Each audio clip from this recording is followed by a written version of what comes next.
He never looked at me. Not really. That was the first thing I noticed long before I understood why it bothered me so much. Every morning he stood across the conference table, sleeves rolled just enough to show the tension in his forearms, voice calm and steady as he spoke to everyone else.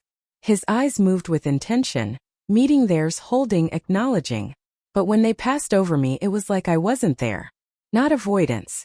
Not discomfort. Just absence. First, I told myself it didn't matter. We weren't friends. We weren't even in the same department. He was married. I was careful. Professional. Invisible, apparently. Still I felt it. The strange heat that bloomed in my chest whenever he spoke. The way my body leaned forward without permission when his voice dropped at the end of a sentence. The silence he left behind when meetings ended and chairs scraped back, everyone drifting away while I stayed seated 1 second too long, watching his reflection in the dark glass of the window. I didn't want his attention. That's what I kept telling myself. But then there were moments. Passing in the hallway, close enough that I caught the clean, subtle warmth of him. Standing beside me at the coffee machine, his hand reaching past mine, close enough that my skin reacted before my mind did. I'd glance up, heart already stumbling, only to find his gaze fixed somewhere else. Always elsewhere. And it wasn't rejection that unsettled me. It was restraint. 'Cause just once I felt it break. We were alone in the office late, the building quiet in that way that makes every sound feel intimate. I dropped a folder. Papers scattered at our feet. We both bent to pick them up. And for half a breath, his eyes met mine. Held. Something unspoken moved between us. Sharp. Electric. Heavy with meaning. Then he stood too quickly. Stepped back. Cleared his throat. And didn't look at me again. That night, lying in bed, staring at the ceiling, I finally asked myself the question that wouldn't let me sleep. What was he trying so hard not to see? And why did it feel like the answer had everything to do with me? I wish I could say I forgot about it. That look. But it followed me everywhere after that night. Into the shower, into my dreams, into the quiet moments where my guard was weakest. It replayed itself without permission. The way his eyes had softened just for a second, like he'd stepped too close to something dangerous and felt it pull back. The next week, I noticed patterns I hadn't allowed myself to see before. How he always positioned himself with something between us. A chair, a table, a stack of files. How he answered my questions without ever quite facing me. How his jaw tightened when someone joked about office romances. Laughter fading too fast from his mouth. And how everyone else noticed nothing. To them he was composed. Respectable. Steady. A man who went home at the same time every evening. Who wore his wedding ring like it was part of his skin. But I started to feel the tension underneath it. Once during a meeting I spoke up unexpectedly. The room went quiet. He paused mid-sentence, fingers pressing against the table. I felt it before I saw it, the shift in the air. His eyes flicked to me, fast and instinctive like a reflex he couldn't stop. Then he looked away. Too fast. My pulse jumped, a quiet, traitorous thrill curling low in my chest. I hated myself for it. I told myself it meant nothing. That I was projecting. That this was my own loneliness talking. But later that day, as I packed up to leave, I felt him behind me. Close. Not touching, but near enough that the space between us felt charged. I could hear his breath. Feel the warmth of him at my back. "You did well today," he said softly. It shouldn't have sounded the way it did. Not like that. I turned before I could stop myself. He was already stepping away. Our eyes didn't meet. But his hands were clenched at his sides. That night, guilt crept in alongside desire.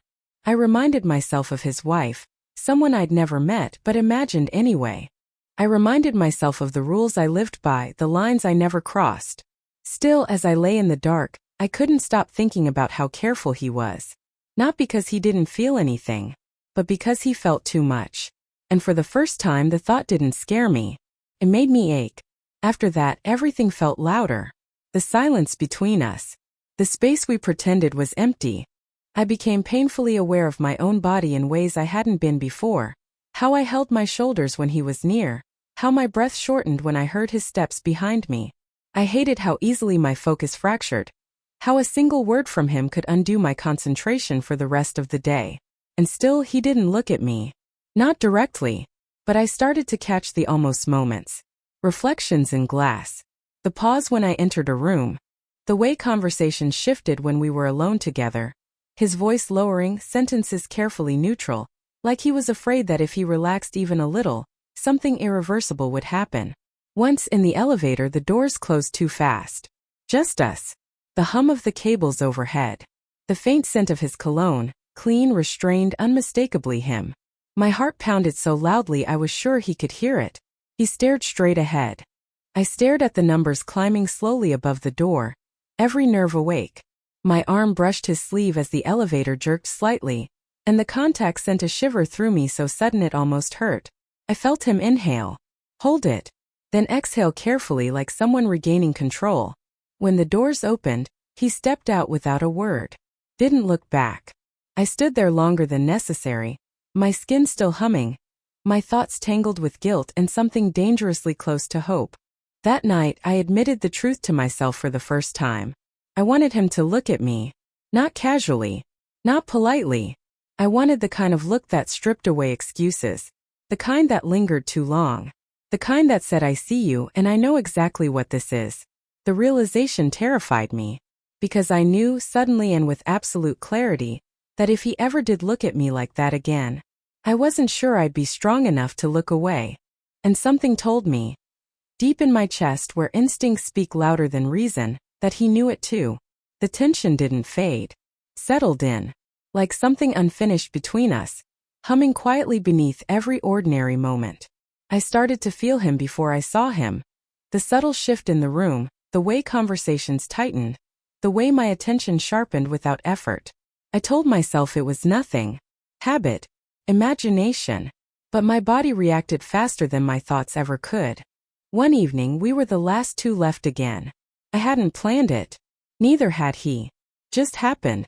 Lights dimmed automatically around us, the office hollow and echoing, the city glowing faintly through the windows.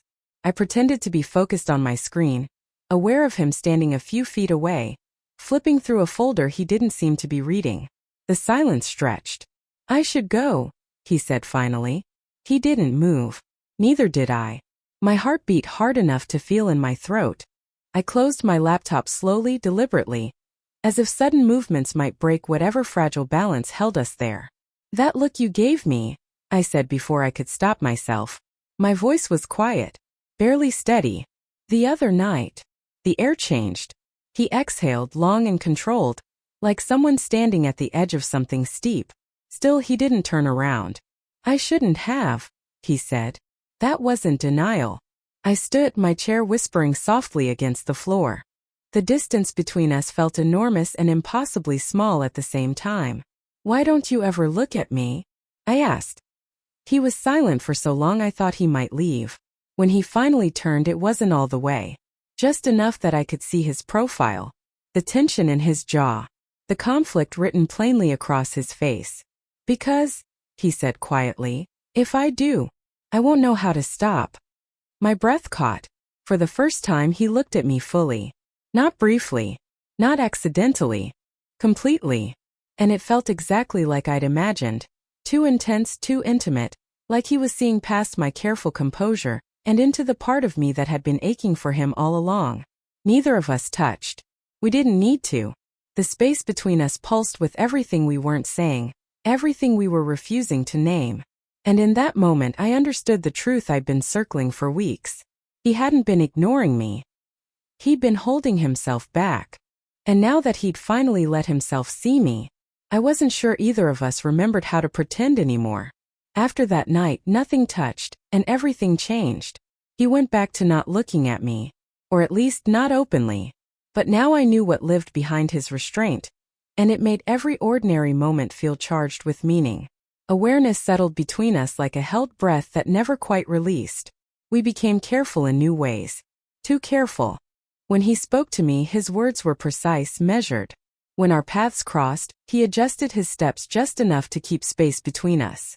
But sometimes, when he thought I wasn't paying attention, I felt his presence shift. Like his attention found me before his eyes did. And my body noticed every time. I noticed the way my name sounded in his voice. The way my skin warmed when he stood too close, even if he never crossed that invisible line. I noticed how my thoughts strayed at night, replaying the memory of his gaze until it felt like a secret pressed against my chest. I told myself this was where it had to stop. That knowing was enough. But desire doesn't work like that. It grows quieter, more patient. It waits. One afternoon we were reviewing documents side by side, our shoulders nearly aligned. I could feel the heat of him through the thin barrier of air, close enough that my pulse felt exposed. I reached for a page at the same moment he did. Our fingers brushed. Just barely. The contact was so light it could have been accidental. So brief no one would have noticed. But he froze. I felt it, his stillness sharp and sudden. My breath caught, my hand lingering a fraction longer than it should have. The world narrowed to that single point of contact, the hum of awareness spreading outward like a ripple. Slowly, carefully, he pulled his hand away. Didn't look at me. But his voice, when he spoke, was unsteady. "Sorry," he said. I shook my head, unable to trust my voice. The rest of the day passed in a blur. By the time evening came, I felt wound tight with something that had nowhere to go. When I gathered my things to leave, I found him waiting near the door, as if by accident. We walked out together. The parking lot was quiet, dusk settling softly around us. We stopped beside our cars, the moment stretching, neither of us ready to end it. "This can't happen," he said quietly. I nodded. "I know." But our eyes met, and the truth sat plainly between us. Heavy, undeniable. Knowing didn't make it disappear. If anything, it made it harder to walk away. I thought the confession in the parking lot would create distance. It didn't. It made everything sharper. Now when we passed each other, there was no confusion. No pretending. Just awareness, thick and undeniable. We both knew exactly what we were holding back. And that made it harder. A week later, the office threw a small after-hours gathering. Nothing dramatic. Just drinks, soft music, people lingering longer than they needed to. I told myself I'd leave early. I didn't. I felt him before I saw him. Across the room. Not looking at me, of course not, but aware. The kind of awareness that feels like invisible fingertips tracing the outline of your body. At some point the crowd thinned. Conversations drifted outside. Laughter echoed down the hallway. I stepped onto the balcony for air. He followed. Not immediately. Not obviously. But he did. The city lights stretched out below us, golden and blurred. The night was warm, heavy against my skin. I leaned against the railing, pretending to focus on the skyline. "You shouldn't be alone with me," he said quietly from behind me. His voice was closer than I expected. "Then why are you here?" I asked. Silence. I turned. Too close. The air shifted between us, charged, almost fragile. I could see the conflict in his eyes again, but this time it was thinner. Worn down. "I don't want to hurt anyone," he said. The word anyone lingered. His wife. My own sense of who I thought I was. "I don't either," I whispered. But neither of us moved. The space between our bodies felt like tension pulled tight. I could feel his breath against my cheek now, warm and uneven. My heart beat so loudly it almost drowned out the city below. "Look at me," I said softly. And he did. Fully. No restraint. The world narrowed to the intensity in his eyes, the way his control was unraveling right in front of me. My hand lifted before I could think better of it, hovering near his chest. Not touching, just close enough to feel the heat radiating through his shirt. His fingers caught my wrist. Not forceful. Just stopping me. But he didn't let go. The contact sent a wave through me, low and trembling. His thumb shifted slightly against my skin, almost unconsciously, and the smallest sound escaped my throat before I could swallow it back. That was the moment. The fragile edge. He stepped closer. And suddenly there was no air left between us at all. We stood there, close enough that every breath felt shared. I could feel the tension in him, the restraint fraying, the careful control he'd built cracking under the weight of the moment. His hand was still around my wrist, steady but uncertain, like he was holding on to the last thin line of sense he had left. "This is where we stop," he said. But his voice betrayed him. It wasn't firm. It wasn't convincing. I didn't pull away. I didn't lean in either. I just looked at him, really looked. At the man who had spent weeks refusing to see me because seeing me meant admitting the truth. "I know," I whispered. The word settled between us like a lie we both agreed to believe. His grip loosened. My hand rested briefly against his chest, just enough to feel the uneven rhythm beneath his shirt. His heartbeat was fast. Uncontrolled. That was all it took. He lowered his forehead to mine, not quite a kiss, not quite distance. Our breaths tangled, warm and shaky, the moment stretching so tight it felt like it might snap. I closed my eyes.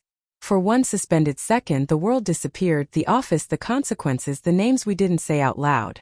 There was only the quiet electricity between us, the ache of something wanted and forbidden. His hand dropped. He stepped back. Just like that. The loss of warmth was immediate, startling. I opened my eyes to find him already retreating, his expression torn between regret and longing.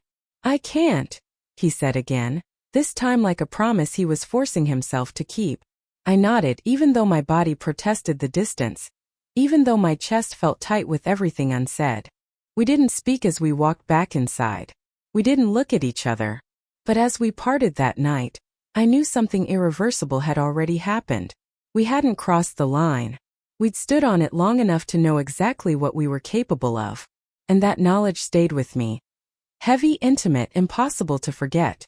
After that night, we became ghosts to each other. Polite, distant, careful in ways no one else could see. We spoke only when necessary. Never alone. Never too close. He went back to leaving early. I went back to pretending my chest didn't tighten every time I heard his voice across the room. But restraint doesn't erase memory. It sharpens it. Sometimes our eyes met by accident. Across a meeting table, reflected in glass, caught in the pause between sentences. And in those brief seconds, everything we'd held back flickered back to life. The balcony. The warmth.